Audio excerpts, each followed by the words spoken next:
wannan rashin imanin da ne ya kama. Ana fata danne. Motar ga komai an bai wallahi na sun kashe shi. Gaskiya wannan abu. Gaskiya rashin imanin ne ya wallahi ga motar su ga wannan abu.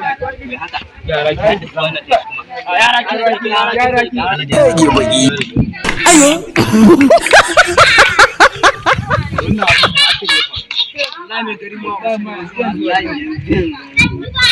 wannan kenan motar ce wallahi motar Allah ka zuwa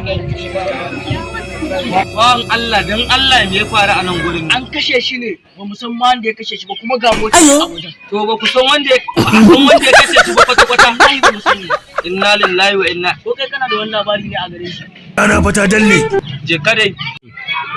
kenan to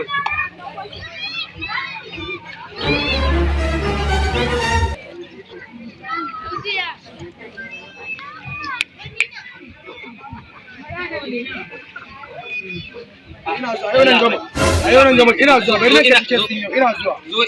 ina da magana da kai ina da magana da kai nake ga mutuwa ce akai kuma ni na san wanda yake san wallahi ina ga ma na san wanda yake san nan ka tabbatar ka san wanda yake san na rantse da Allah na sani ka sani amma ina da sharaɗɗika ya kai ba ga su mai gari sun zo ba ai ba karamin magana bace a cikin na gan su na san ba karamin magana bace ba saboda ka ganni nan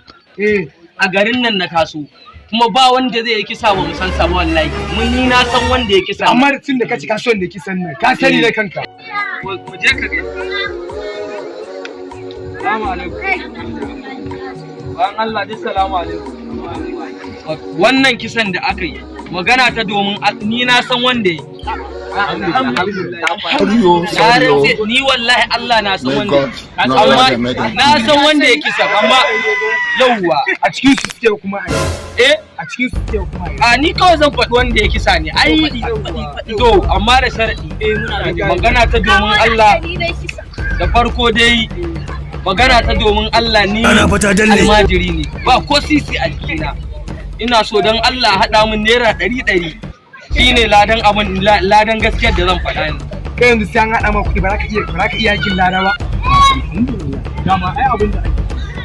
inda an samu wanda ya kisa to ai magana ai gaskiya ne ko ba gaskiya ba haɗa mushi abin yawwa kaga sai a dan har haɗa mu ko ba haka ba to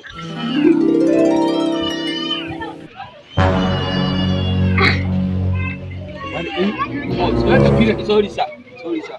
yawwa malam mai gari wallahi hannu ne yake sannan